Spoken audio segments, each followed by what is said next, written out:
Hey yo yo yo, salut les turfeuses, salut les turfeurs, bienvenue pour un nouveau pronostic de Benoît Requin. Ok, place au pronostic du quintet du lundi 29 juillet, direction Dieppe pour le prix Toyota Toys Motor. Plat 1800 mètres, 15 partants, car le 15 est non partant. Réunion 1, course 7, indice de confiance 1 sur 5. Petit retour sur le quintet de ce samedi. Dans mon pronostic, je vous ai donné le tiercé. Il a payé en plus le désordre. Il a fait 311 €. Ça fait plaisir. Et cette vidéo, je la tourne avant l'arrivée du quintet de ce dimanche. Et je reviendrai dessus demain. Ok, c'est parti. On commence le pronostic et on commence avec le numéro 1, Lovers Day. Et on écoute l'entraîneur Christophe Escuder. Lovers Day, il est resté dans un super état de forme depuis sa dernière sortie. Il n'a plus à prouver sa compétitivité en 40 de valeur et j'espère qu'il arrivera à remporter un quintet. À l'issue d'un parcours sans encombre, il devrait pouvoir lutter pour les premières places. Il partira logiquement avec ma confiance. Ok, merci Christophe Escuder. Ce numéro 1, il me plaît beaucoup. Moi aussi, je lui accorde toute ma confiance. Je le mets quatrième. On enchaîne avec le numéro 2, Aquila Volante, et on écoute Gilles Panier. Aquila Volante est un cheval qui a récemment intégré mon écurie. Je ne le connais pas assez pour avoir une opinion précise, mais je pense qu'il va probablement manquer de compétition. Cette sortie va m'en apprendre plus à son sujet, mais je pense qu'il est pris trop haut sur l'échelle des valeurs. Ouais, je pense aussi, mais bon, voilà, je l'ai pas retenu, j'en ai préféré d'autres. Par contre, attention, c'est pas une impossibilité, c'est même lui le chef et le capitaine de ma petite liste des possibles casseurs de tickets repérés, donc attention. On passe au numéro 3, c'est Queen Approche, et on n'aura pas les commentaires de l'entraîneuse, mademoiselle Lucie Pontoire, qui est partie pêcher avec Stéphane Cerulis et Francis-Henri Graffard. Amusez-vous bien. Alors, ce numéro 3, lui par contre je l'ai retenu, il me plaît bien, je l'ai gardé un peu en bout, je l'ai mis 6ème pour être exact. On enchaîne avec le numéro 4, c'est Benimaru, et on écoute Stéphane Wattel. En dernier lieu, deux facteurs ont joué contre lui, sa situation défavorable sur l'échelle des valeurs et une distance trop longue. J'espère que Benimaru aura un meilleur comportement sur cette distance plus courte et avec 1 kilo de moins. Cela dit, il reste pris assez haut, il est envisageable pour une place. Je ne pense pas qu'il soit en mesure de disputer la victoire. Merci Stéphane Wattel, c'était précis tout ça. Moi ce numéro 4, je l'ai pas retenu, mais il est à l'arrière de ma petite liste des possibles troubles faits. On enchaîne avec le numéro 5, Elegant Friend, et on écoute Henri-Alex Pantal. Elegant Friend reste sur de bonnes performances. Je pense que le raccourcissement de les distances ne va pas le déranger. Elle est restée bien. Bon, elle est partie bas là, sur l'échelle des poids. Peut-être qu'elle vaut ses 37,5. Peut-être aussi que les œillères australiennes la motivent un peu plus. Ouais, ça on va le voir, on va le savoir en tout cas lundi. Ce numéro 5, moi je l'ai gardé, mais en toute fin de combinaison. On passe au numéro 6, Prince of Clouds. Et on écoute Maurizio Delcher Sanchez. Prince of Clouds, il est bien, il avait mis du temps à faire sa rentrée en mai, suite à un petit pépin de santé, mais il est clair qu'il retrouve la forme. C'est un cheval qui n'a pas été chanceux l'autre jour, là, dans la ligne droite à Longchamp. Sans cela, il aurait sûrement fini plus près. Il garde son mot à dire dans cette course, bien qu'il ne dispose pas trop de marge. Ok, c'est noté, merci Maurizio. Alors, ce numéro 6, lui me plaît bien aussi. Je l'ai gardé lui aussi, mais en bout de combinaison. On enchaîne avec le numéro 7, Future Fate, et on écoute Tim Dunworth. Bonjour Tim. Yeah, bonjour. Future Fate, c'est un poulain sympa qui répond toujours présent. Yeah, every present. Ouais, ok, merci Tim.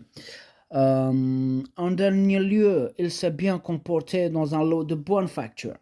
En 37,5 de valeur, je vais l'essayer dans cette catégorie.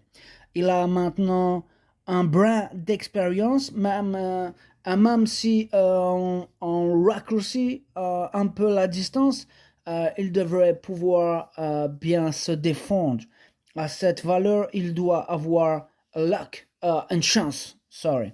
Ok, merci, Tim Dunworth. Alors, ce numéro 7, moi je pense aussi qu'il pourrait avoir une belle chance. Moi je l'ai mis 5ème, j'y crois.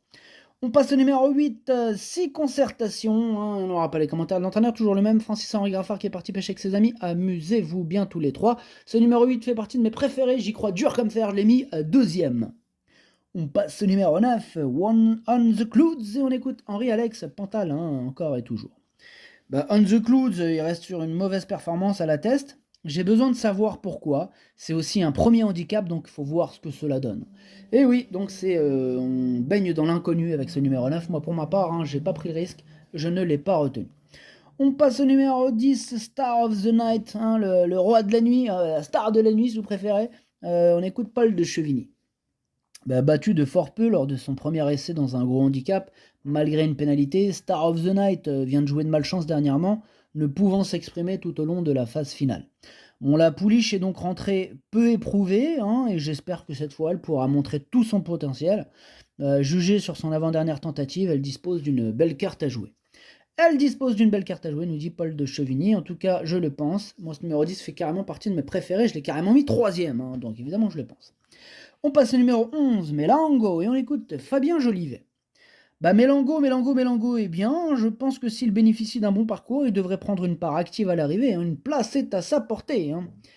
Il est chaud, Fabien Jolivet avec ce numéro 11, que je n'ai pas retenu, on ne peut pas tous les retenir, il est ouvert quintet, tout est possible, attention, il est en plein milieu de ma petite liste des possibles troubles faits.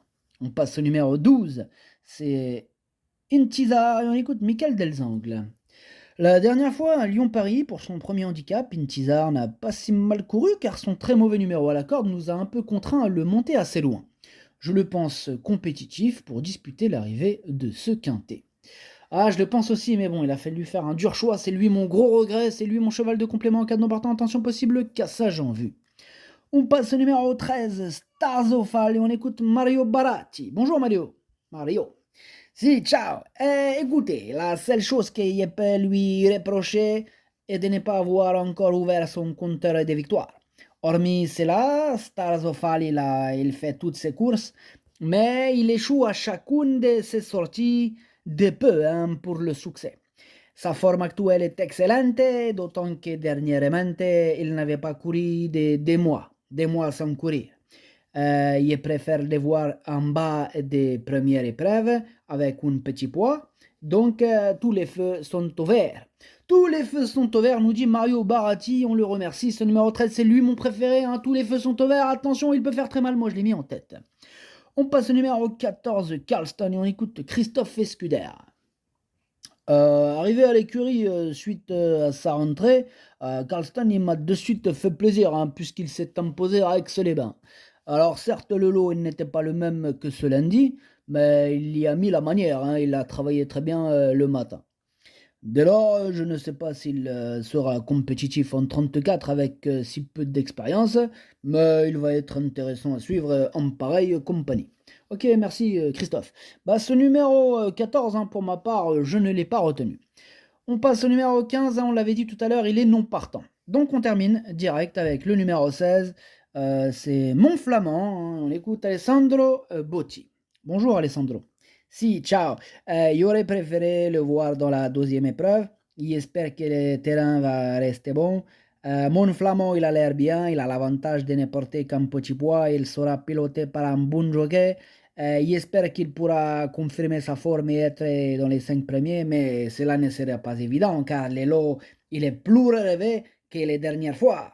Et oui, c'est plus dur que la dernière fois, plus relevé en tout cas, mais ce numéro 16 me fait quand même peur, c'est un regret, c'est mon deuxième cheval de complément cas de portant, attention.